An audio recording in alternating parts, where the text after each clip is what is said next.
going to begin your training of being a professional inviter with communication. The first step in being a good communicator is recognizing those qualities or attributes that good communicators possess.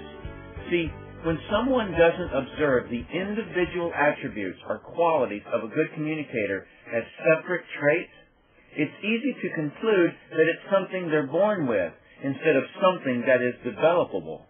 When you've been in contact with a great communicator, there were some things that you felt from them.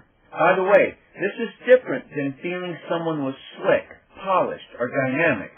A good communicator causes you to feel things like unique, special, valuable, listened to. I'm now going to give you the traits that will cause your prospect to feel those things from you. Number 1, be interested in the prospect.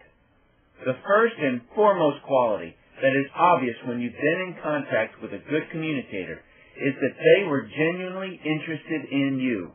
It wasn't that they were slick or that they shellacked you with fake attention. They really were interested in you. You saw it in them. Their eyes told you so. They really listened to what you said, and they let you know they heard it. They perhaps asked questions to clarify what you said, but not always. Let me try to give you some examples of being interested in your prospect. You're talking to someone and they say, I did X, Y, Z. If you're interested in this person, you will say, oh, how long have you done X, Y, Z? Oh, wow, what made you want to start X, Y, Z? So where do you want to take X, Y, Z? Well, I know someone who might be able to help you take X, Y, Z there. In contrast, here's what someone does if they're trying to be interesting. Notice the difference between interested and interesting. They're very different. A person says, I did X, Y, Z. A person trying to be interesting says, oh yeah? I remember doing X, Y, Z. Yeah, I had lots of fun doing X, Y, Z. It's been several years since I did X, Y, Z, but in my heyday I used to do X, Y, Z quite a bit. In fact, I was doing X, Y, Z when I met my wife. So a person trying to be interesting will take every subject and try to put the spotlight on him or herself. So the first and most important quality of you being a great communicator is that you are interested in your prospect. If you really have this one quality down solidly, the rest of the 10 qualities seem like they're just an extension of this one. Number 2, do not be distracted by anything. The second quality that you've probably noticed about a great communicator you've been around is that they weren't distracted by anything. There could have been a fire in the room, and this great communicator wasn't distracted by it. Unless you mentioned it to the great communicator, they didn't seem to notice. Nothing is as annoying to someone as when someone they're talking to is distracted by something going on in the environment. Whether it's a TV that distracts them, or a person walking by, or a person on the phone clicking over on call waiting to see who is calling them, anything other than 100% interest in your prospect is not acceptable. So number 2 is don't be distracted by anything in the environment. Number 3, have a sincere, friendly facial expression. This third quality means to maintain comfortable eye contact with a sincere, friendly facial expression. This doesn't mean you bore holes through your prospect. Sometimes people will read or hear about the importance of eye contact, and they will take this to an extreme that makes the prospect feel intimidated.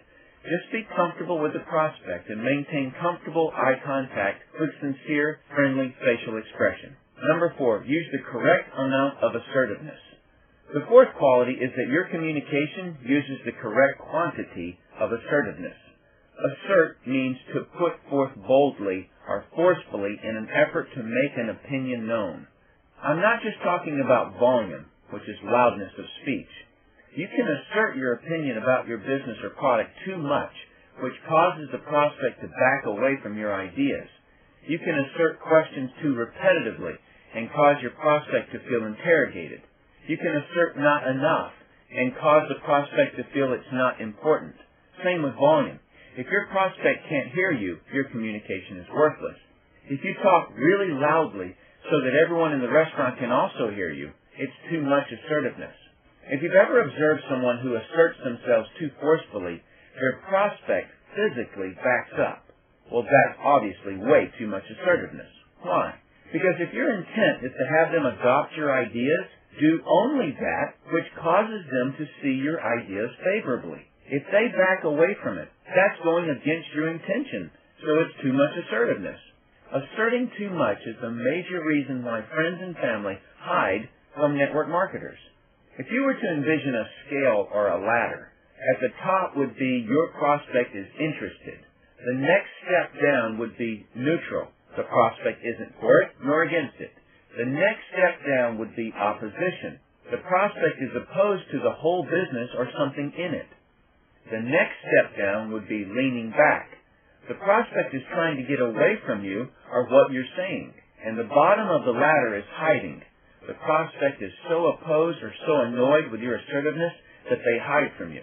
You must always have a third eye watching your prospect's reaction to what you're saying. Sometimes a person can be neutral on a subject, but the amount of force is so great they get pushed down the ladder to opposition or leaning back and not wanting to hear anything more about it. Again, force does not have to mean volume. People often think of loudness or in-your-face type of things, but a soft question that is objectionable to the prospect is just as forceful to that prospect than someone screaming. That's why you have to have your third eye watching the effect you're having on the person. Let me give you an example of this. Let's say that I believe in taking care of the environment. Everything from maintaining the correct tire air pressure in my automobile because it saves fuel, to recycling every piece of paper that enters my house, to taking military showers. A military shower, by the way, is when you turn the water on just long enough to get wet, then you soak yourself up, and then you turn the water on just long enough to rinse the soap. This is to conserve water. Okay, so you get the picture of my opinion on taking care of the environment. Let's say that my mother comes to visit me and she throws plastic in the garbage instead of the recycling bin. The incorrect quantity of assertiveness would be, "Mom, what the hell are you doing? That goes in the recycle basket. Don't you recycle plastic? Good grief, whose responsibility do you think it is to take care of the planet? How much landfill space do you think Earth has?" See, that would be too much assertiveness. That's pushing my opinions on my mom instead of sharing it or educating her just enough so that she takes an interest in it. The example I gave would make my mom not want to hear a thing about taking care of the environment. Even if I ask in a quiet voice, "Mom, don't you take care of the environment?" that would still make my mom feel bad. But if I said, "Oh, Mom, I was reading an interesting article about landfills and how Earth is really getting damaged by all the plastic that goes into the landfills, so I decided to start recycling. So could you please put that orange juice jug in the recycling bin over there?" See how different that is? That allows someone to become aware of something. In network marketing, I see this often. Networkers make fun of people who have a job. Networkers who get into nutrition look at people who smoke as if they're the devil. This is too much assertiveness and does not achieve the desired result.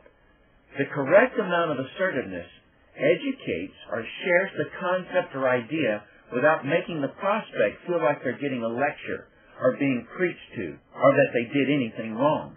Let them come to that conclusion on their own. Number 5, communicate easily. The 5th communication quality is to communicate easily. No tension, strain, fakeness, sounding rehearsed, stuttering, or hesitating.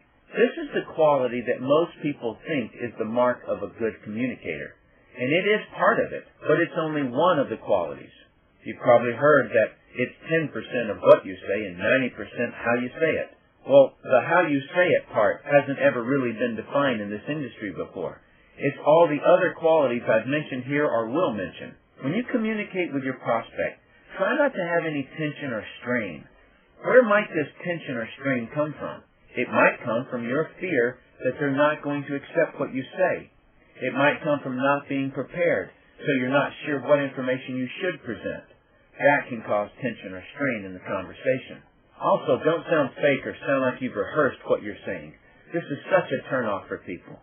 People sound fake when they use a lot of fluff words like awesome, incredible, unbelievable, fabulous, wonderful, special, state-of-the-art. You get the idea? These types of adjectives demonstrate a clear bias on your part. I'm not suggesting you be a boring communicator. By all means, be excited.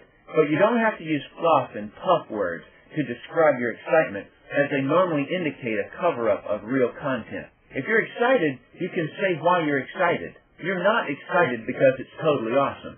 You're not excited because the products are special. You're excited because the products